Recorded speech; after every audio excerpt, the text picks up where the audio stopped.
ನಮಸ್ಕಾರ. Price the Lord Jesus. ಎಲ್ಲ ನನ್ನ ಪ್ರೀತಿಯ ದೇವಜನರೇ, ನನ್ನ ಪ್ರಿಯ ಸಹೋದರಿ ಸಹೋದರರೇ, ದೇವಭಕ್ತರೇ, ಮತ್ತೊಂದು ಈ ಶುಭ ದಿನದಲ್ಲಿ ನೀವು ನಾನು ಸೇರಿ ದೇವರ ವಾಕ್ಯಗಳನ್ನು ಕಲೀಲಿಕ್ಕಾಗಿ ನಾವು ಬಂದಿದ್ದೇವೆ. ನೀವು ಕೂಡ ಚೆನ್ನಾಗಿದ್ದೀರೆಂದು, ವಾಕ್ಯಗಳನ್ನು ಕೇಳಲಿಕ್ಕೆ ಉತ್ಸಾಹವುಳ್ಳವರಾಗಿದ್ದೀರೆಂದು ನಾನು ನಂಬುವಂಥವನಾಗಿದ್ದೇನೆ. ನಿಮ್ಮೆಲ್ಲರ ಪ್ರೀತಿ, ಪ್ರಾರ್ಥನೆ, ಉತ್ತೇಜನ ಸಹಾಯಕ್ಕಾಗಿ ಧನ್ಯವಾದಗಳನ್ನು ತಿಳಿಸುತ್ತೇವೆ. ದೇವಜನವೇ, ಭೂಮಿಯ ಮೇಲಿರುವಂಥ ಸಕಲ ಜೀವರಾಶಿಗಳು, ಪ್ರಾಣಿಗಳು, ಪಕ್ಷಿಗಳು, ಮನುಷ್ಯರು ಕೂಡ ತಮಗೆ ಕೊಡಲ್ಪಡುವಂಥ ವಸತಿಗೋ, ಊಟಕ್ಕೋ, ಬಟ್ಟೆಗೋ, ನೋಡಿಕೊಳ್ಳುವ ರೀತಿಗೂ ಅಲ್ಲ, ತೋರಿಸುವ ಪ್ರೀತಿಗೆ ಮಾರ್ಪಡುತ್ತದೆ. ಹಿರಿಯರಾದವರು ತಮಗೆ ಎಲ್ಲ ವಸತಿಗಳನ್ನು ಕೊಡಬೇಕು, ಹೊಟ್ಟೆ ತುಂಬ ಊಟಗಳನ್ನು ಕೊಡಬೇಕು, ಬಟ್ಟೆಯನ್ನು ಕೊಡಬೇಕು ಎಂದು ಆಶಿಸುವುದಿಲ್ಲ, ಪ್ರೀತಿಯನ್ನು ತೋರಿಸಬೇಕು. ಪ್ರೀತಿ ಇಲ್ಲದೆ ಹೊಟ್ಟೆ ತುಂಬ ಕಂಠದ ಪೂರ್ತಿ ಊಟವನ್ನು ಕೊಟ್ಟರು, ಪ್ರೀತಿ ಇಲ್ಲದೆ ನಮಗೆ ಎಂಥ ಬಟ್ಟೆಗಳನ್ನು ಕೊಡಿಸಿದರೂ, ಪ್ರೀತಿ ಇಲ್ಲದೆ ನಮ್ಮನ್ನು ಎಂಥ ಬಂಗಲೆಗಳಲ್ಲಿ ಇರಿಸಿದರೂ ನಮಗೆ ತೃಪ್ತಿ ಕೊಡುವುದು ಇಲ್ಲವೇ ಇಲ್ಲ. ಹಾಗಾದರೆ ಈ ಲೋಕದಲ್ಲಿ ಮಾತ್ರವಲ್ಲ, ದೈವಿಕವಾಗಿ ಕೂಡ ಪ್ರೀತಿಗೆ ಎಷ್ಟೋ ಪ್ರಾಧಾನ್ಯತೆ ಇದೆ. ನಿಮ್ಮಲ್ಲಿ ಕೆಲವರು ಪ್ರವಾದನೆಗಳಿಗೆ ತುಂಬ ಮಾರು ಹೋಗಬಹುದು, ರೋಗ ಸೌಖ್ಯಗಳನ್ನು ಇಷ್ಟಪಡುವಂಥವರಾಗಿರಬಹುದು, ಅನ್ಯ ಭಾಷೆಗಳಲ್ಲಿ ಆನಂದಿಸುವವರಾಗಿರಬಹುದು. ಆದರೆ ನಿಮಗೆ ಗೊತ್ತಿದೆಯಾ, ಈ ಅನ್ಯ ಭಾಷೆಗೆ ಮುಂದೆ, ಈ ಒಂದು ಪ್ರವಾದನೆಯ ಮುಂದೆ, ರೋಗ ಸೌಖ್ಯದ ವರದ ಮುಂದೆ, ಇವೆಲ್ಲ ಉತ್ತಮವಾದ ವರಗಳ ಮುಂದೆ ಇವುಗಳಿಗಿಂತ ಮೇಲಾದದ್ದೊಂದಿದೆ, ಅದೇ ಪ್ರೀತಿ. ಹೌದು, ನಾನು ಹೇಳುತ್ತಿರುವುದು ಸತ್ಯ. ಇಲ್ಲ ಅಂದರೆ ಇವತ್ತಿನ ವಾಕ್ಯದಲ್ಲಿ ನೀವು ಸ್ವಲ್ಪ ಗಮನಿಸಿ ನೋಡಿರಿ. ಇಹಲೋಕದ ಎಲ್ಲ ಕಾರ್ಯಗಳಿಗಿಂತಲೂ ಪ್ರೀತಿಯೇ ಪ್ರಧಾನವಾಗಿದೆ. ಇವತ್ತು ನಿಮ್ಮ ಕುಟುಂಬದಲ್ಲಿ ಆ ಪ್ರೀತಿ ಇದೆಯಾ? ನಿಮ್ಮ ಸಂಬಂಧಗಳ ಮಧ್ಯದಲ್ಲಿ ಪ್ರೀತಿ ಇದೆಯಾ? ಅದಿಲ್ಲದೆ ಹೋದರೆ ಏನಿದ್ದರೂ, ಏನಾದರೂ, ಏನು ಸಾಧಿಸಿದರೂ ಎಲ್ಲವೂ ವ್ಯರ್ಥವಾಗುತ್ತದೆ.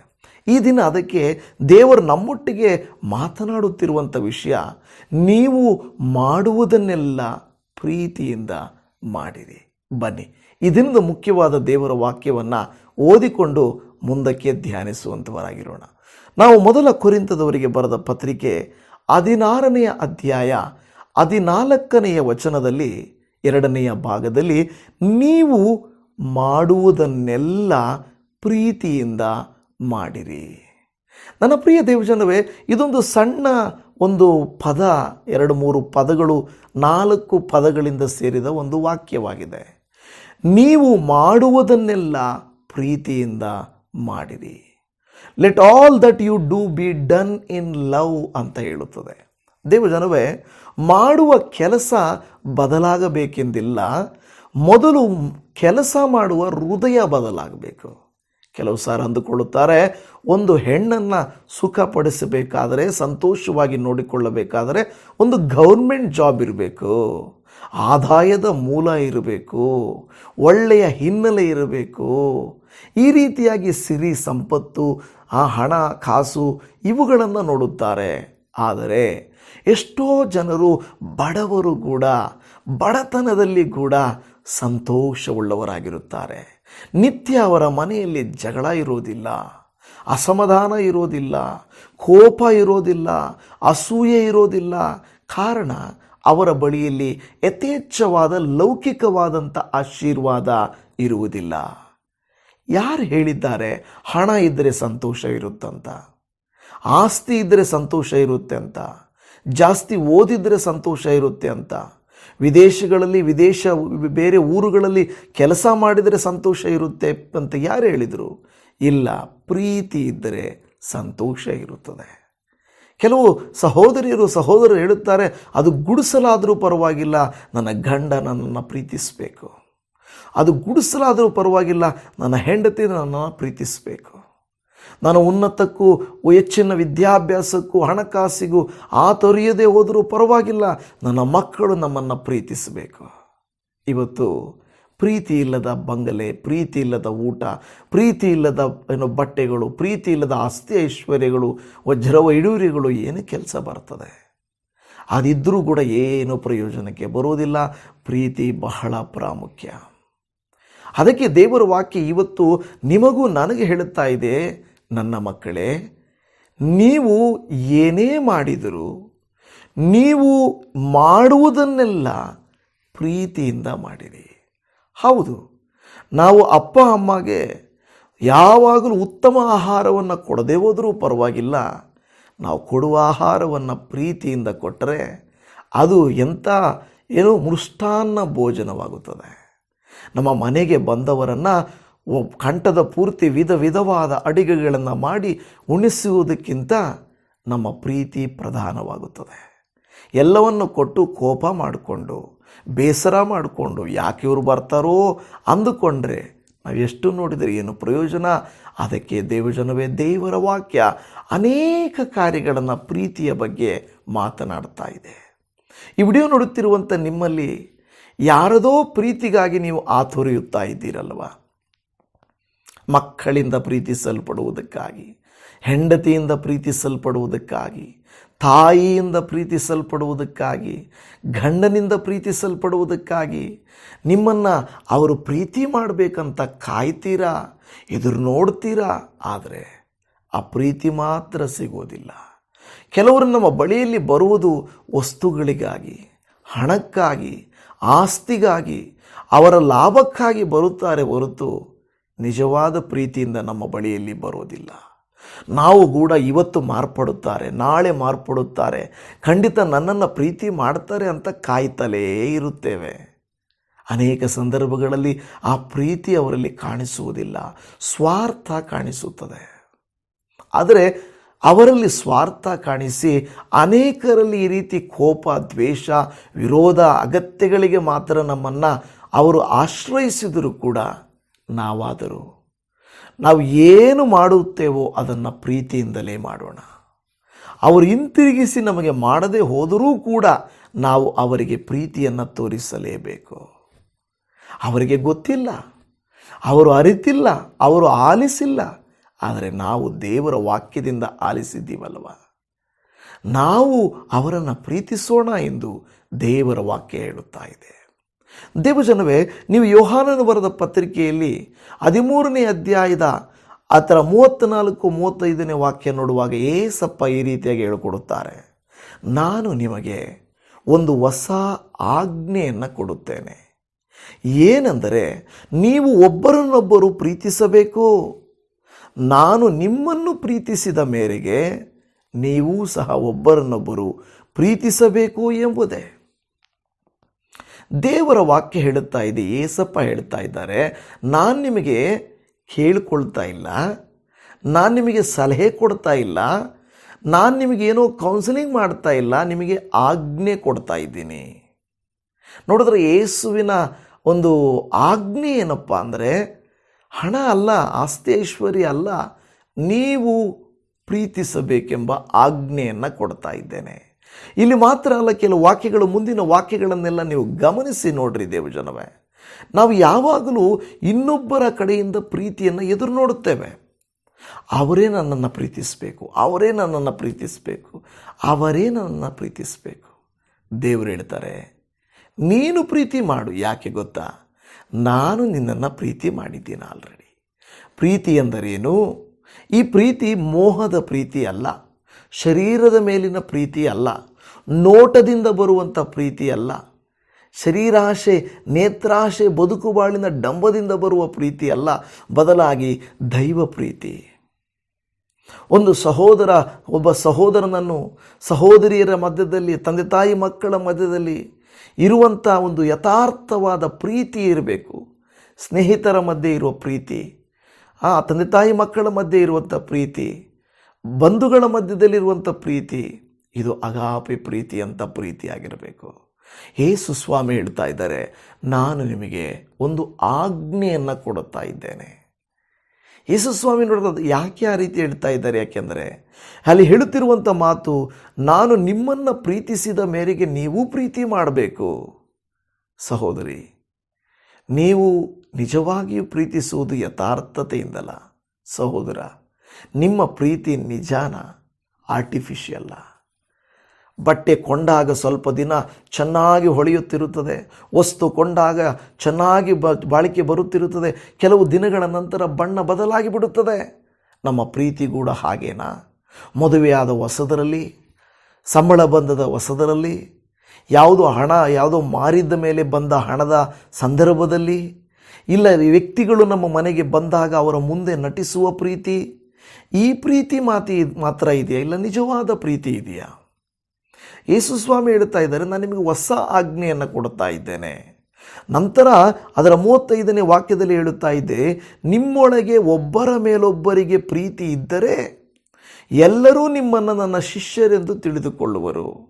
ಸಭೆಯಲ್ಲಾಗಲಿ, ಸಂಸಾರದಲ್ಲಾಗಲಿ, ಸ್ನೇಹದಲ್ಲಾಗಲಿ, ಸಂಬಂಧದಲ್ಲಾಗಲಿ ನಮ್ಮಲ್ಲಿ ಒಬ್ಬರ ಮೇಲೊಬ್ಬರಿಗೆ ಪ್ರೀತಿ ಇರಬೇಕು. ಪ್ರೀತಿಯನ್ನು ಹುಟ್ಟಿಸುವವನು ದೇವರು. ದ್ವೇಷವನ್ನು, ಭಿನ್ನಾಭಿಪ್ರಾಯಗಳನ್ನು, ಅಸಮಾಧಾನಗಳನ್ನು ದೂರಪಡಿಸಿ ನಾನು ಎಂಬ ಅಹಮ್ಮನ್ನು ಅವರೇ ಕ್ಷಮೆ ಕೇಳಲಿ. ನಾನೇ ದೊಡ್ಡವನು, ನಾನು ದುಡಿಯೋನು, ನಾನೆಲ್ಲ ನೋಡೋನು, ನನಗೆಷ್ಟಿರಬೇಕು ಅನ್ನುವಂಥ ರೀತಿಯಲ್ಲ ಅಲ್ಲ ದೇವಜನವೇ. ದೇವರು ನಮ್ಮನ್ನು ಪ್ರೀತಿಸಿದ್ದಾರೆ, ದೇವರು ನಮಗೆ ಆಜ್ಞೆ ಕೊಟ್ಟಿದ್ದಾರೆ. ಆದುದರಿಂದ ನಾವು ಪ್ರೀತಿಸಬೇಕು ಎಂದು ದೇವರ ವಾಕ್ಯ ಹೇಳುತ್ತಾ ಇದೆ. ಪ್ರೀತಿಸಿದರೆ ದೊಡ್ಡ ಕಾರ್ಯಗಳು ನಮ್ಮ ಜೀವಿತದಲ್ಲಿ ನಡೆಯುತ್ತವೆ. ಹೌದು ದೇವಜನವೇ, ಪ್ರೀತಿಯು ಮೊದಲ ಕೊರಿಂಥ 13ನೇ ಅಧ್ಯಾಯದಲ್ಲಿ ಹೇಳಿದ ಹಾಗೆ ಅನೇಕ ಕಾರ್ಯಗಳನ್ನು ಮಾಡುತ್ತದೆ. ನಾನು ಆ ಟಾಪಿಕ್ಕಿಗೆ ಹೋಗ್ತಾ ಇಲ್ಲ. ಆದರೆ ಪ್ರೀತಿ, ಹೌದು ನಾನು ಹೇಳುತ್ತೇನೆ, ನಿಮಗೆ ನಮ್ಮ ಮೇಲೆ ಪ್ರೀತಿ ಇದ್ದರೆ ಯಾವಾಗಾದರೂ ನಾವೊಂದು ಪ್ರಾರ್ಥನಾ ಕೂಟವನ್ನು ಏರ್ಪಡಿಸಿದಾಗ ಮತ್ತು ಎಲ್ಲಿಯಾದರೂ ಹತ್ತಿರದಲ್ಲಿ ನೀವು ಇದ್ದು, ನಮ್ಮ ಆಲಯ ಹತ್ತಿರ ಇದ್ದು ಒಂದು ಸಾರಿ ಬನ್ನಿರಿ, ನಮ್ಮನ್ನು ನೋಡ್ರಿ, ಆರಾಧಿಸಿ ಹೋಗಿರಿ ಅಂತ ಕೇಳುತ್ತೇವೆ. ಪ್ರಿಯ ದೇವಜನರೇ, ನಾನಂತೂ ಪ್ರವಾದಿ ಅಲ್ಲ, ನಾನಂತೂ ಅನ್ಯ ಭಾಷೆ ಮಾತನಾಡುವವನಲ್ಲ, ನಾನಂತೂ ರೋಗ ಸೌಖ್ಯ ಮಾಡುವ ವರವುಳ್ಳವನಲ್ಲ, ನಾನಂತೂ ಹಾಡುಗಾರನಲ್ಲ, ನಾನಂತೂ ಮಾತುಗಾರನೂ ಅಲ್ಲ. ನಾನು ಒಬ್ಬ ಸೇವಕ. ನನಗೆ ಗೊತ್ತಿರುವುದು, ನನ್ನ ಬಲಹೀನತೆಯಲ್ಲಿಯೂ ಕೂಡ ವ್ಯಕ್ತಿಗಳನ್ನು ಪ್ರೀತಿಸಬೇಕು. ಅನುದಿನವೂ ದೇವರ ವಾಕ್ಯಗಳನ್ನು ನಿಮಗೆ ತಿಳಿಯಪಡಿಸಬೇಕು. ಸಾಧ್ಯವಾದಷ್ಟು ಯಾರೇ ಕರೆದರೂ ಇಲ್ಲ ಬರಲ್ಲ ಅಂತ ಹೇಳದೆ ಸಂಧಿಸುವುದು. ಅದು ಸಣ್ಣ ಸಭೆಯಾಗಲಿ, ಒಂದು ಮನೆಯಾಗಲಿ, ಒಂದು ವ್ಯಕ್ತಿಯಾಗಲಿ. ನಮಗೆ ಮರ್ಯಾದೆ ಕಡಿಮೆ ಆಗುತ್ತದೆ, ಅಯ್ಯೋ ನಮ್ಮ ಒಂದು ಪ್ರಸಿದ್ಧತೆ ಕಡಿಮೆ ಆಗುತ್ತದೆ ಎಂದು ನಾನು ಎಂದಿಗೂ ನೆನೆಸುವುದಿಲ್ಲ. ನಮ್ಮನ್ನು ನೋಡಿದವರು ಆಯಿತು, ಅವರನ್ನ ನೋಡಿದ್ದೀವಿ ಆಲ್ರೆಡಿ, ಅವರ ಆರಾಧನೆಗೆ ಹೋಗಿದ್ದೀವಿ, ಅಷ್ಟೇನೂ ಹೈ ಲೆವೆಲ್ ಇಲ್ಲ, ನೋಡೋಕ್ಕೆ ಅಂದವಾಗಿಲ್ಲ, ಚೆನ್ನಾಗಿಲ್ಲ, ಆಕರ್ಷಣೀಯವಾಗಿಲ್ಲ ಅಂತ ಬರದೇ ಹೋಗ್ಬೋದು, ತೊಂದರೆ ಇಲ್ಲ.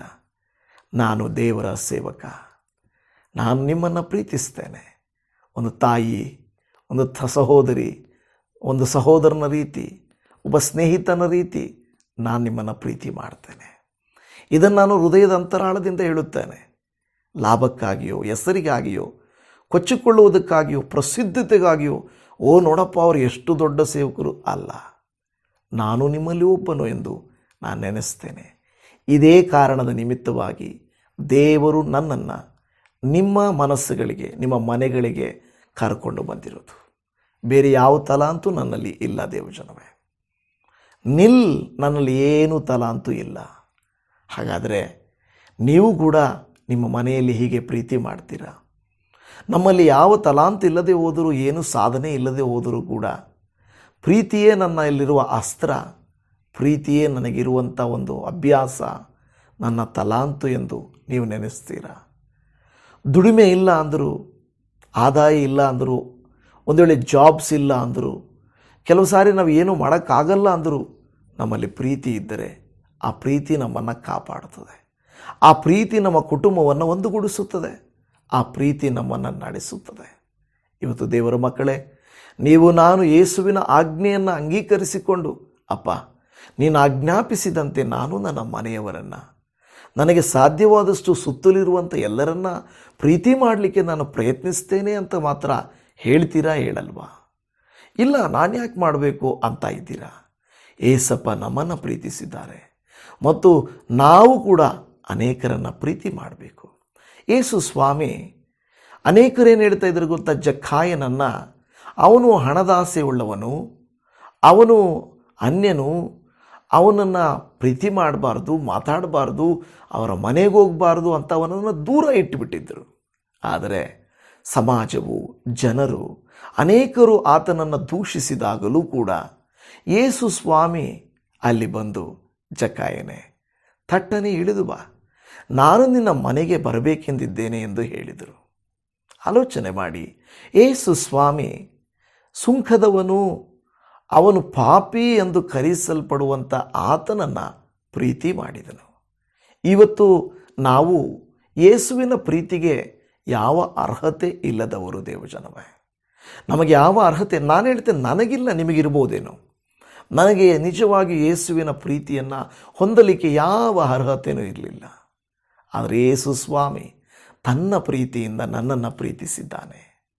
ಹಾಗಾದರೆ ಯೇಸು ಸ್ವಾಮಿ ಸುಂಕದ ಮತ್ತಾಯನನ್ನು ಪ್ರೀತಿಸಿದ, ಆ ಜಕ್ಕಾಯನನ್ನು ಪ್ರೀತಿಸಿದಾತ ಹಾಗೆ ನಮ್ಮನ್ನು ಪ್ರೀತಿಸ್ತಾನೆ. ಸುಂಕದ ಮತ್ತಾಯನನ್ನು ಪ್ರೀತಿಸ್ತಾನೆ, ಕುಷ್ಠರೋಗಿಗಳನ್ನು ಪ್ರೀತಿಸ್ತಾನೆ, 38 ವರ್ಷಗಳಿಂದ ಅಲ್ಲೇ ಬಿದ್ದಂಥ ವ್ಯಕ್ತಿಯನ್ನು ಪ್ರೀತಿಸ್ತಾನೆ. 12 ವರ್ಷದಿಂದ ರಕ್ತಕುಸುಮ ರೋಗಿಯಾಗಿ ಯೇಸುವನ್ನು ಮುಟ್ಟಿದ್ದಕ್ಕಾಗಿ ಆಕೆಯನ್ನು ಪ್ರೀತಿಸ್ತಾನೆ. ಹೇಳ್ತಾ ಇದ್ದಾನೆ, ಮಗಳೇ, ಯೇಸು ಸ್ವಾಮಿ ವಯಸ್ಸಿನಲ್ಲಿ 30-32 ವಯಸ್ಸಿನವರಾಗಿದ್ದರೂ ಕೂಡ ಅನೇಕರನ್ನು ಅವರು ಕರೆಯುತ್ತಿದ್ದು, ಸಂಬೋಧಿಸುತ್ತಿದ್ದು ಅಮ್ಮ ಎಂದು, ಮಗಳೇ ಎಂದು, ವಿಮೆನ್ ಅಂತ ಹೇಳಿ, ಸ್ತ್ರೀ ಎಂದು ಕರೆದು ಇವತ್ತು ಯೇಸು ಸ್ವಾಮಿ ಪ್ರೀತಿಸ್ತಾ ಇದ್ದಾರೆ. ಅನೇಕ ಸಾರಿ ನಾವು ನಮ್ಮ ಈಗ ತಾಯಿಯ ಕೃತ್ಯಗಳನ್ನು ನೆನೆಸಬೇಕಾಗಿಲ್ಲ, ವಿವರಿಸಬೇಕಾಗಿಲ್ಲ. ಅಮ್ಮ ಎನ್ನುವಂಥ 2 ಪದಗಳಲ್ಲಿ ಆಕೆಯ ತ್ಯಾಗವು ಅಡಕವಾಗಿರುತ್ತದೆ. ಹಾಗೆಯೇ ಒಬ್ಬ ವ್ಯಕ್ತಿ ಏನೆಲ್ಲ ಮಾಡುತ್ತಾನೆ ಎಂಬುದು ತೋರಿಸಿಕೊಳ್ಳುವುದಕ್ಕೆ ಅಲ್ಲ, ಪ್ರೀತಿ ಎಂಬ 2 ಪದಗಳಲ್ಲಿ ಅದು ಅಡಗಿರುತ್ತದೆ. ನನ್ನ ಪ್ರಿಯ ದೇವಜನರೇ, ಈ ವಾಕ್ಯವನ್ನು ಕೇಳುತ್ತಿರುವಂಥ ಪ್ರಿಯ ತಾಯಂದಿರೇ, ಮಕ್ಕಳೇ, ಯವನಸ್ಥರೇ, ನೀವೆಲ್ಲರೂ ನಿಮ್ಮವರನ್ನು ಪ್ರೀತಿಸಿರಿ. ಕಾರಣ ಏನು? ಅನೇಕ ಸಾರಿ ಹೊರಗಿನವರನ್ನ ಪ್ರೀತಿ ಮಾಡ್ತೇವೆ, ಹೊರಗಿನವರನ್ನ ಗೌರವಿಸ್ತೇವೆ, ಹೊರಗಿನವರ ಇಷ್ಟಾನುಸಾರಗಳನ್ನು ನಾವು ಆಲೋಚನೆ ಮಾಡಿ ಅವರಿಗೆ ತ್ಯಾಗ ಮಾಡಲಿಕ್ಕೆ ಹೋಗ್ತೇವೆ. ಅದೇ ಕೆಲಸ ಮೊಟ್ಟ ಮೊದಲು ಮನೆಯವರಿಗೆ ಮಾಡೋಣವಲ್ಲ.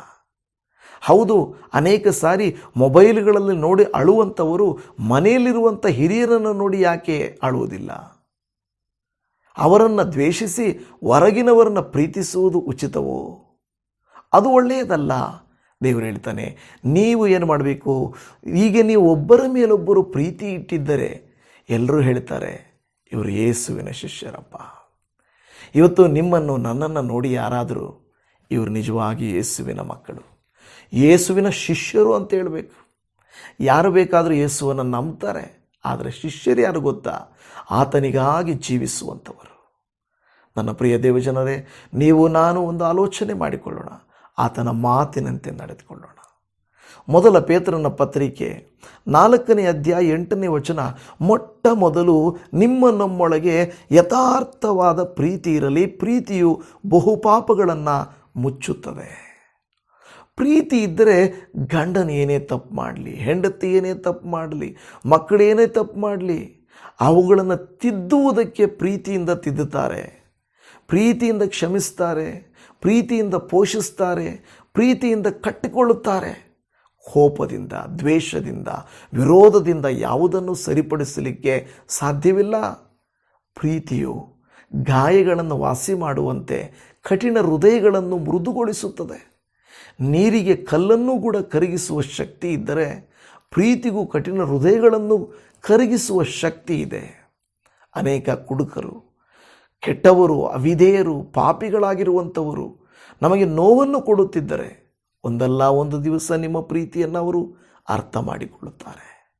ಓ ನನ್ನ ತಾಯಿ, ನನ್ನ ಹೆಂಡತಿ, ನನ್ನ ಗಂಡ ಇಷ್ಟೊಂದು ನನ್ನನ್ನು ಪ್ರೀತಿಸ್ತಾ ಇದ್ದಾರಲ್ವ, ನಾನು ಅರ್ಥ ಮಾಡಿಕೊಳ್ಳುತ್ತಿಲ್ಲ ಅಂತ ಅವರು ಖಂಡಿತ ಮಾರ್ಪಡುತ್ತಾರೆ. ಕೆಲವು ಸಂದರ್ಭಗಳಲ್ಲಿ ನೀವು ಹೇಳ್ಬೋದು, ನಾನು ಎಷ್ಟೋ ಪ್ರೀತಿ ಮಾಡಿದೆ, ಆದರೆ ಬೇರೆಯವರ ಪ್ರೀತಿಗೆ ಅವರು ಮಾರು ಹೋಗಿದ್ದಾರೆ.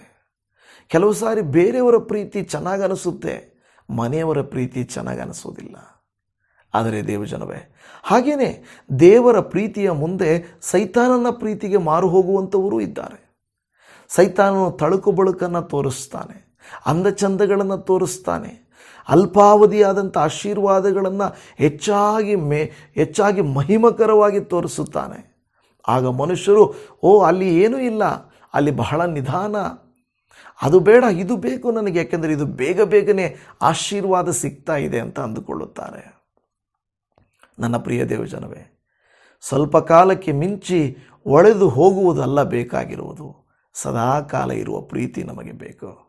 ಅದಕ್ಕೆ ಪೇತ್ರನು ಹೇಳುತ್ತಾ ಇದ್ದಾನೆ, ನಿಮ್ಮಲ್ಲಿ ಏನಾದರೂ ಯಥಾರ್ಥವಾದ ಪ್ರೀತಿ ಇರಲಿ, ಪ್ರೀತಿ ಬಹುಪಾಪಗಳನ್ನು ಮುಚ್ಚುತ್ತದೆ. ಇದೇ ಮಾತನ್ನು ಪೌಲನು 1 ಕೊರಿಂಥ 13ನೇ ಅಧ್ಯಾಯದಲ್ಲಿ ಹೇಳಿದ್ದು ಕೂಡ, ಪ್ರೀತಿಯು ಬಹುಪಾಪಗಳನ್ನು ಮುಚ್ಚುತ್ತದೆ ಎಂಬುದಾಗಿ. ದೇವಜನವೇ, ತಿಮೋತಿಯನಿಗೆ ಬರೆದಂಥ ಪತ್ರಿಕೆಯಲ್ಲಿ ಪೌಲನು ಅದರ ತಿಮೋತಿಯನ ಪತ್ರಿಕೆ ನೋಡ್ತಾ ಇದ್ದೇವೆ. 1ನೇ ಅಧ್ಯಾಯದ 5ನೇ ವಾಕ್ಯವನ್ನು ನಾವು ನೋಡುವಾಗ, ಶುದ್ಧ ಹೃದಯ, ಒಳ್ಳೆಯ ಮನಸ್ಸಾಕ್ಷಿ, ನಿಷ್ಕಪಟವಾದ ನಂಬಿಕೆ ಎಂಬಿವುಗಳಿಂದ ಹುಟ್ಟಿದ ಪ್ರೀತಿಯೇ ದೇವವಾಕ್ಯೋಪದೇಶದ ಗುರಿಯಾಗಿದೆ. ನೋಡಿ, ಗಮನಿಸಿರಿ, ಮೊದಲನೇದು ಶುದ್ಧ ಹೃದಯ, ಎರಡನೇದು ಒಳ್ಳೆಯ ಮನಸ್ಸಾಕ್ಷಿ, ನಿಷ್ಕಪಟವಾದ ನಂಬಿಕೆ, ಇವುಗಳಿಂದ ಹುಟ್ಟಿದ ಪ್ರೀತಿ. ಯಾವಾಗ ನಾವು ಶುದ್ಧ ಹೃದಯದಿಂದ, ಒಳ್ಳೆಯ ಮನಸ್ಸಾಕ್ಷಿಯಿಂದ, ನಿಷ್ಕಪಟವಾದ ನಂಬಿಕೆಯಿಂದ ಇರುತ್ತೇವೋ, ಇವುಗಳಿಂದ ಹುಟ್ಟುತ್ತದೆ ಪ್ರೀತಿ ಹುಟ್ಟುತ್ತದೆ. ಹೌದು, ಪ್ರೀತಿ ಹುಟ್ಟಿಸುವುದಕ್ಕೆ ಪ್ರಯತ್ನಿಸಬೇಕು. ಒಂದು ಯವ್ವನಸ್ಥನು ಇಲ್ಲವೇ ಯವ್ವನ ಹುಡುಗ ಏನು ಮಾಡ್ತಾರೆ? ಪ್ರತಿ ಸಾರಿ ಒಂದು ಗಿಫ್ಟನ್ನು ಕೊಡುವುದರ ಮೂಲಕ, ಫ್ಲವರನ್ನು ಕೊಡುವುದರ ಮೂಲಕ, ಮಾತುಗಳನ್ನು ಆಡುವುದರ ಮೂಲಕ, ಅವರಿಗಿಷ್ಟವಾಗಿ ನಡ್ಕೊಳ್ಳುವುದರ ಮೂಲಕ ಪ್ರೀತಿಯನ್ನು ಚಿಗುರಿಸುತ್ತಾರೆ. ಅದೇ ಕೆಲಸವನ್ನು ನಾವು ಮನೆಗಳಲ್ಲಿ ಕೂಡ ಮಾಡಬಹುದಲ್ವಾ? ಪ್ರೀತಿಯನ್ನು ಹುಟ್ಟಿಸುವ ಕೆಲಸ. ಯಾಕೆಂದರೆ ಈ ಪ್ರೀತಿ ಯೇಸುವಿನಿಂದ, ದೇವರಿಂದ ನಮಗೆ ಆಲ್ರೆಡಿ ಸುರಿಯಲ್ಪಟ್ಟಿದೆ. ಆದ್ದರಿಂದ ಇಲ್ಲಿ ಹೇಳ್ತಾ ಇರುವಂಥದ್ದು, ಪ್ರೀತಿಯೇ ವಾಕ್ಯೋಪದೇಶದ ಗುರಿಯಾಗಿದೆ. ನಾವಿವತ್ತೇನು ವಾಕ್ಯದ ಉಪದೇಶ ಮಾಡುತ್ತೇವೋ, ನಾವು ಅನೇಕ ಇಲ್ಲದ ಸಂಗತಿಗಳನ್ನು ಇರುವ ಹಾಗೆ ಎಕ್ಸಾಗ್ರೇಟ್ ಮಾಡಿ, ಅಂದರೆ ಇಲ್ಲದೇ ಇರುವಂಥದ್ದನ್ನು ನೀವು ಹಂಗಾಗೋಗ್ತೀರಾ, ನೀವು ಹಿಂಗಾಗೋಗ್ತೀರಾ, ನೋಡ್ರಿ ಬರೋ ತಿಂಗಳು, ನೋಡ್ರಿ 6 ತಿಂಗಳ ನಂತರ, ಇದು ಎಕ್ಸಾಗ್ರೇಟ್. ಆದರೆ ಅದನ್ನು ತುಂಬ ಮಹಿಮಕರವಾಗಿ ತೋರಿಸುವುದು. ಆದರೆ ದೈವ ವಾಕ್ಯೋಪದೇಶದ ಗುರಿ ಏನು ಗೊತ್ತಾ?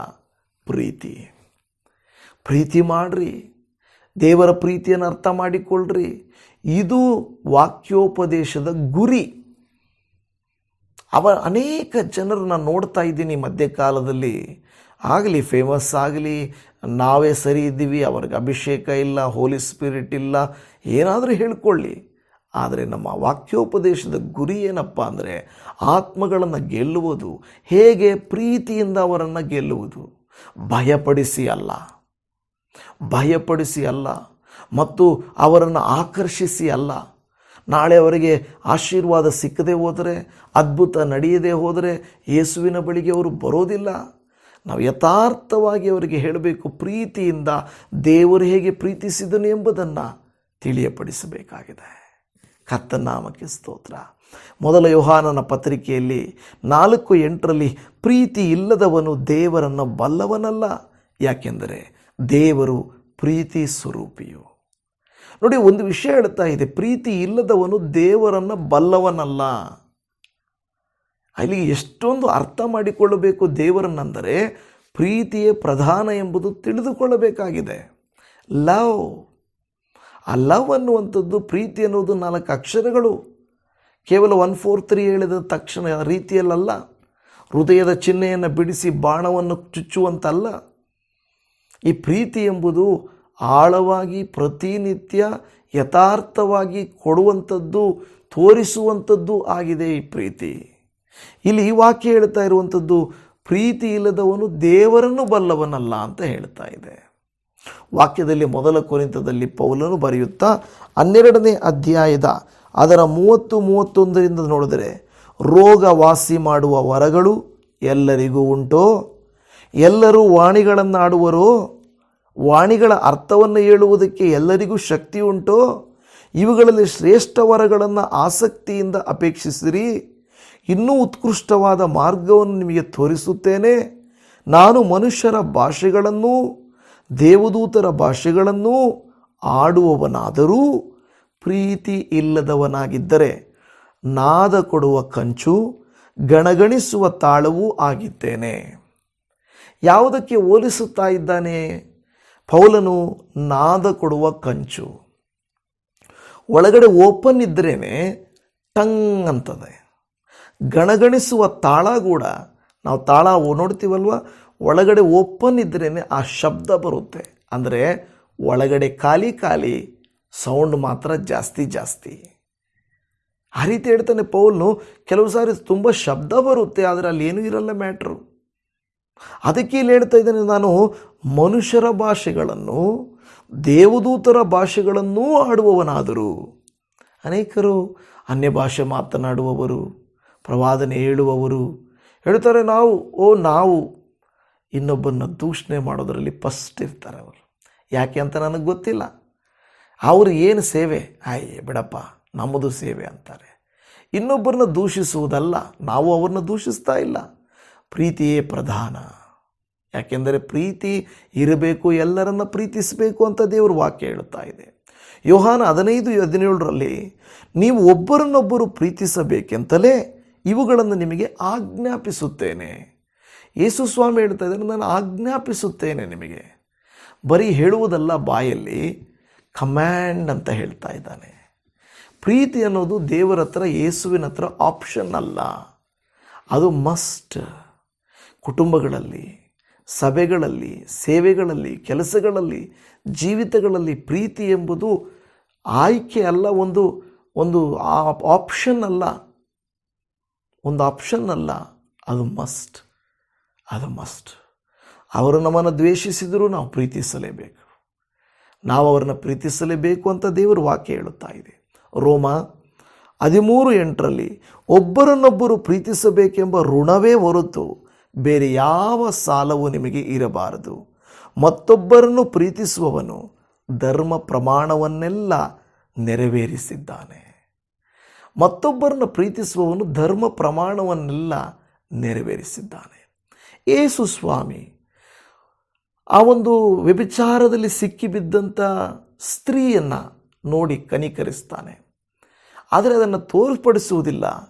ಜನರು ಪ್ರಶ್ನಿಸುವಾಗ ಈಕೆ ಪಾಪದಲ್ಲಿ ಸಿಕ್ಕಿಕೊಂಡಿದ್ದಾಳೆ, ಏನು ಮಾಡಬೇಕು ಅಂದಾಗ ಆಕೆಯ ಮೇಲೆ ಒಂದು ಸಹೋದರಿಯ ಪ್ರೀತಿಯಂತೆ ಆಕೆಯ ಪರವಾಗಿ ನಿಂತು ನ್ಯಾಯವನ್ನು ಕೊಡಿಸ್ತಾನೆ. ಅದು ಪ್ರೀತಿ. ನನ್ನ ಪ್ರಿಯ ದೇವಜನವೇ, ಇವತ್ತು ನೀವು ನಾನು ಪಾಪ ಮಾಡಿ, ಕೆಟ್ಟತನ ಮಾಡಿ, ಸಿಕ್ಕಿಬಿದ್ದು ಏನೇ ಆಗಿರ್ಬೋದು, ಯೇಸು ಇನ್ನೂ ನಮ್ಮನ್ನು ಪ್ರೀತಿಸ್ತಾರೆ. ಈ ವಾಕ್ಯ ಹೇಳುತ್ತದೆ, ಮತ್ತೊಬ್ಬನನ್ನು ಪ್ರೀತಿಸುವವನು ಧರ್ಮ ಪ್ರಮಾಣವನ್ನೆಲ್ಲ ನೆರವೇರಿಸುವವನಾಗಿದ್ದಾನೆ. ಕರ್ತನಿಗೆ ಸ್ತೋತ್ರ. 1 ಥೆಸಲೋನಿಕ 3:12 ನಿಮ್ಮಲ್ಲಿ ನಮ್ಮ ಪ್ರೀತಿಯು ಹೇಗೋ ಹಾಗೆಯೇ ನಿಮ್ಮ ಪ್ರೀತಿಯು ಒಬ್ಬರೊಬ್ಬರ ಮೇಲೆಯೂ ಎಲ್ಲ ಮನುಷ್ಯರ ಮೇಲೆಯೂ ಅಭಿವೃದ್ಧಿ ಹೊಂದಿ ಅತ್ಯಧಿಕವಾಗುವಂತೆ ಕರ್ತನು ಅನುಗ್ರಹಿಸಲಿ. ದೇವಜನವೇ, ಸುಲಭ ಅಂತೂ ಅಲ್ಲ. ಪ್ರೀತಿ ದೇವರಿಂದ ಬರುತ್ತದೆ. ದ್ವೇಷ, ಅಸೂಯೆ, ಕಲಹ, ಅಹಂ ಇವೆಲ್ಲವೂ ದುಷ್ಟನಿಂದ ಬರುತ್ತವೆ. ನಾನು ಯಾಕೆ, ಅವಳು ಯಾಕೆ, ಆಕೆಗೆ ಯಾಕೆ, ನಾನೇ ಯಾಕೆ ಮಾಡಬೇಕು, ಈ ಥರ ಎಲ್ಲ ಬರುತ್ತದೆ. ದೈವಿಕ ಗುಣ ನಮ್ಮಲ್ಲಿದೆಯಾ? ದುಷ್ಟನ ಗುಣ ನಮ್ಮಲ್ಲಿ ಇದೆಯಾ? ಯಾವುದು ನಮ್ಮಲ್ಲಿದೆ ಎಂಬುದು ನಾವು ತೀರ್ಮಾನ ಮಾಡಿಕೊಳ್ಳಬೇಕು. ಇವತ್ತು ನಿಮಗೆ ಪ್ರೀತಿ ಸಿಗುತ್ತಿಲ್ವಾ? ಇಲ್ಲವೇ ನೀವು ಯಾರನ್ನು ಪ್ರೀತಿಸಲಿಕ್ಕೆ ಆಗುತ್ತಿಲ್ವಾ? ದೇವರ ಬಳಿಯಲ್ಲಿ ನಾವು ಪ್ರಾರ್ಥನೆ ಮಾಡೋಣ. ದೇವರೇ, ನಿನ್ನ ವಾಕ್ಯವು ಇನ್ನೂ ಎಷ್ಟೋ ಕಾರ್ಯಗಳಲ್ಲಿ ಪ್ರೀತಿಯ ಬಗ್ಗೆ ಮಾತನಾಡುತ್ತದೆ. ಯೇಸುವೆ, ನೀವೆಷ್ಟೋ ಜನರನ್ನು ಅವರ ಅನಾರೋಗ್ಯದ ಅತೀತವಾಗಿಯೂ ಬಲಹೀನತೆಯ ಅತೀತವಾಗಿಯೂ ಅನೇಕವರನ್ನು ಪಾಪಿಗಳು ಎಂದು ಕರೆದರು, ಕೆಟ್ಟವರೆಂದು ಕರೆದರು, ನೀನು ಪ್ರೀತಿಸಿದೆ. ನೋಡ್ರಿ, ಪೇತ್ರನು ಯೇಸುವನ್ನು 3 ಸಾರಿ ಆತನು ಯಾರೂ ನನಗೆ ಗೊತ್ತಿಲ್ಲ ಎಂದು ಅಲ್ಲಗಳಿದರೂ ಕೂಡ ಮತ್ತೆ ಯೇಸು ಸ್ವಾಮಿ ಪೇತ್ರನನ್ನು ಪ್ರೀತಿಸಿದರು. ಕೇಳ್ತಾ ಇದ್ದಾರೆ, ಪೇತ್ರ, ನೀನು ನನ್ನನ್ನು ಪ್ರೀತಿಸ್ತೀಯ? ಪೇತ್ರ, do you love me? Peter, do you love me ಅಂತ ಕೇಳ್ತಾರೆ. ಇವತ್ತು ಯೇಸು ಸ್ವಾಮಿ ಅದೇ ಪ್ರಶ್ನೆ ನಮ್ಮ ಹತ್ರ ಕೇಳ್ತಾರೆ, ಡು ಯು ಲವ್ ಮೀ ಅಂತ. ಕೇವಲ ದೇವರನ್ನು ಪ್ರೀತಿಸುವುದು ಮಾತ್ರ ಅಲ್ಲ. ದೇವರು ಹೇಳ್ತಾರೆ, ನಾನು ನಿಮಗೆ ಆಜ್ಞಾಪಿಸ್ತೇನೆ, ನಾನು ನಿಮ್ಮನ್ನು ಪ್ರೀತಿಸಿದ ಹಾಗೆ ನೀವು ಕೂಡ ಪ್ರೀತಿಯನ್ನು ತೋರಿಸಬೇಕೆಂಬುದಾಗಿ. ಎಲ್ಲಿ? ಮೊಟ್ಟ ಮೊದಲನೇದಾಗಿ ನಮ್ಮ ಮನೆಯಲ್ಲಿ, ನಮ್ಮವರ ಮೇಲೆ, ನಮಗೆ ಗೊತ್ತಿರುವವರ ಮೇಲೆ ಪ್ರೀತಿಯನ್ನು ತೋರಿಸೋಣ. ಕೆಲವು ಸಾರಿ ಫೇಲ್ ಆಗೋಗ್ತೀವಿ, ಸೋತು ಹೋಗ್ತೀವಿ, ಪರವಾಗಿಲ್ಲ, ಮತ್ತೆ ನಾವು ಪ್ರೀತಿಸುವುದಕ್ಕೆ ದೇವರು ಅವಕಾಶವನ್ನು ಕೊಡುತ್ತಾರೆ. ಆದ್ದರಿಂದ ಕೆಟ್ಟವರು ಇರ್ಬೋದು, ಮನೆಯಲ್ಲಿ ತಪ್ಪು ಮಾಡಿದವರು ಇರಬಹುದು, ವಿರೋಧಿಗಳಿರಬಹುದು, ನಮ್ಮನ್ನು ಬಾಧೆಪಡಿಸಿದವರು ಇರಬಹುದು. ಆದರೆ ಯೇಸು ನಮ್ಮನ್ನು ಪ್ರೀತಿಸಿದ್ದರಿಂದ ನಾವು ಪ್ರೀತಿಸೋಣ.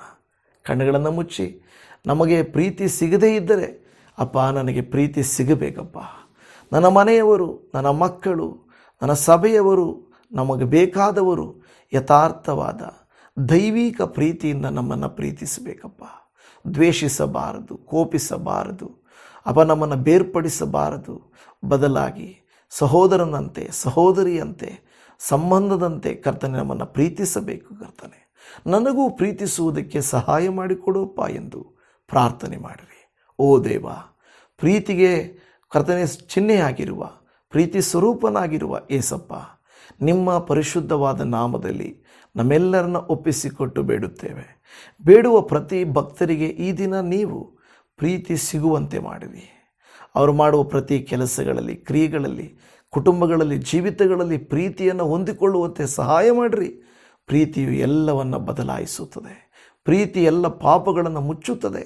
ಪ್ರೀತಿ ಎಲ್ಲವನ್ನು ಕೊಡಿಸುತ್ತದೆ. ಪ್ರೀತಿ ಅನೇಕ ಕೃತ್ಯಗಳನ್ನು ಮಾಡುತ್ತದೆ, ಅದ್ಭುತಗಳನ್ನು ತರುತ್ತದೆ. ಓ ದೇವ, ನಾವೇನೇ ಮಾಡಿದರೂ ಪ್ರೀತಿಯಿಂದ ಮಾಡಿ ಕುಟುಂಬಗಳನ್ನು, ವ್ಯಕ್ತಿಗಳನ್ನು ಬದಲಾಯಿಸಿಕೊಂಡು ನಿನಗೆ ಮೆಚ್ಚುಗೆಯಾದ ಜೀವಿತವನ್ನು ಜೀವಿಸಿ ನಾವು ಶಿಷ್ಯರಾಗುವಂತೆ ನಮಗೆ ಸಹಾಯ ಮಾಡಿರಿ. ಅಗತ್ಯಗಳನ್ನು ಪೂರೈಸಿರಿ. ನಿನ್ನ ಅನುಗ್ರಹಗಳನ್ನು, ಆಶೀರ್ವಾದಗಳನ್ನು ನೀವು ಅನುಗ್ರಹಿಸಿರಿ ಎಂದು ಪ್ರಾರ್ಥನೆ ಮಾಡ್ತಾ ಇದ್ದೇವೆ. ಈ ಪ್ರಾರ್ಥನೆಯನ್ನು ನೀವು ಕೇಳಿದ್ದೀರಾ? ಓ ಇವರ ಮನೆಯಲ್ಲಿ, ಇವರ ಮಧ್ಯದಲ್ಲಿ, ಗಂಡ ಹೆಂಡತಿಯರ ಮಧ್ಯದಲ್ಲಿ ಬೇರೆ ಯಾರಾದರೂ ಅವರ ಪ್ರೀತಿಯನ್ನು ಕಸಿದುಕೊಳ್ತಾ ಇದ್ದರೆ, ಅನ್ಯಾಯವಾಗಿ ಪ್ರೀತಿಗೆ ಅಡ್ಡಿ ಆಗ್ತಾ ಇದ್ದರೆ, ಇವರ ಮಧ್ಯದಲ್ಲಿರೋ ಪ್ರೀತಿಯನ್ನು ಹಾಳು ಮಾಡಲಿಕ್ಕೆ ದುಷ್ಟ ಪ್ರೇರಣೆಯಿಂದ ಪ್ರಯತ್ನಿಸುತ್ತಿದ್ದರೆ, ಅವರ ಪ್ರಯತ್ನಗಳೆಲ್ಲವೂ ಯೇಸುವಿನ ನಾಮದಲ್ಲಿ ಲಯವಾಗಲಿ. ತಂದೆ ತಾಯಿ ಮಕ್ಕಳ ಮಧ್ಯೆ, ಗಂಡ ಹೆಂಡತಿಯರ ಮಧ್ಯೆ, ಸಹೋದರ ಸಹೋದರರು, ಒಡಹುಟ್ಟಿದವರ ಮಧ್ಯೆ, ಸ್ನೇಹಿತರ ಮಧ್ಯೆ, ಸಂಬಂಧಿಗಳ ಮಧ್ಯೆ, ಸಭಿಕರ ಮಧ್ಯೆ ಪ್ರೀತಿಯನ್ನು ಉದ್ಭವ ಮಾಡಿರಿ ಅಪ್ಪ. ಅಕ್ಕಪಕ್ಕದವರು, ನಮಗೆ ಬೇಕಾದವರು ಎಲ್ಲರನ್ನ ಪ್ರೀತಿಯಿಂದ, ದ್ವೇಷ ಅಲ್ಲ, ಅನುಮಾನಗಳಲ್ಲ, ಅಪಾರ್ಥಗಳಲ್ಲ, ವಿರೋಧಗಳಲ್ಲ. ಯೇಸುವೆ, ದಯಮಾಡಿ ನೀವು ಕನಿಕರವನ್ನು ತೋರಿಸಿರಿ ಅಪ್ಪ. ಇವರ ಕುಟುಂಬದಲ್ಲಿ, ಇವರ ಜೀವಿತದಲ್ಲಿ ಕಳಕೊಂಡ ಪ್ರೀತಿಯನ್ನು ಹೊಂದಿಕೊಂಡು ಅನುಗ್ರಹಿಸಲ್ಪಡುವುದಕ್ಕೆ ಸಹಾಯ ಮಾಡಬೇಕೆಂದು ಪ್ರಾರ್ಥಿಸ್ತಾ ಇದ್ದೇವೆ. ಈ ದಿನ ನಮ್ಮ ಮೊರೆಯನ್ನು ನೀವು ಕೇಳಿದ್ದಕ್ಕಾಗಿ ನಿನಗೆ ಕೋಟ್ಯಾನುಕೋಟಿ ವಂದನೆಗಳನ್ನು ಸಲ್ಲಿಸುತ್ತಾ, ನಮ್ಮನ್ನು ಪ್ರೀತಿಸುತ್ತೀರೆಂದು, ನಮಗೆ ಬೇಕಾದದನ್ನು ಒದಗಿಸಿ ಆರೋಗ್ಯ, ಸಮಾಧಾನ, ಆಶೀರ್ವಾದ, ಎಲ್ಲ ದುಷ್ಟತನಗಳಿಂದ, ಕೆಟ್ಟತನಗಳಿಂದ, ವಿರೋಧಗಳಿಂದ, ದೇವರೇ, ಲೌಕಿಕವಾದಂಥ ಎಲ್ಲ ನೋವುಗಳಿಂದ ಬಿಡಿಸಿ ಆರೋಗ್ಯವನ್ನು ಕೊಡಬೇಕೆಂದು ಪ್ರೀತಿ ಸ್ವರೂಪನಾದ ಯೇಸುವಿನ ಮೊದಲ ನಾಮದಲ್ಲಿ ಪ್ರಾರ್ಥಿಸುತ್ತೇವೆ ತಂದೆಯೇ. ಆಮೇನ್, ಆಮೇನ್. ನನ್ನ ಪ್ರಿಯ ದೇವಜನವೇ, ನಿಮ್ಮೆಲ್ಲರಿಗೂ ಯೇಸು ಕ್ರಿಸ್ತನ ಪ್ರೀತಿಯು ಲಭಿಸಲಿ, ಕುಟುಂಬಗಳಲ್ಲಿ ಕಳ್ಕೊಂಡ ಪ್ರೀತಿ ಲಭಿಸಲಿ, ಮತ್ತು ಪ್ರೀತಿಸುವುದಕ್ಕೆ ದೇವರು ನಮಗೂ ಸಹಾಯ ಮಾಡಿಕೊಳ್ಳಿ. ಕರ್ತನ ಪ್ರೀತಿ ನಮ್ಮೆಲ್ಲರ ಮೇಲೆ ನಿತ್ಯ ನಿರಂತರವಾಗಿರಲಿ. Shalom. Praise the Lord Jesus. God bless you. Amen.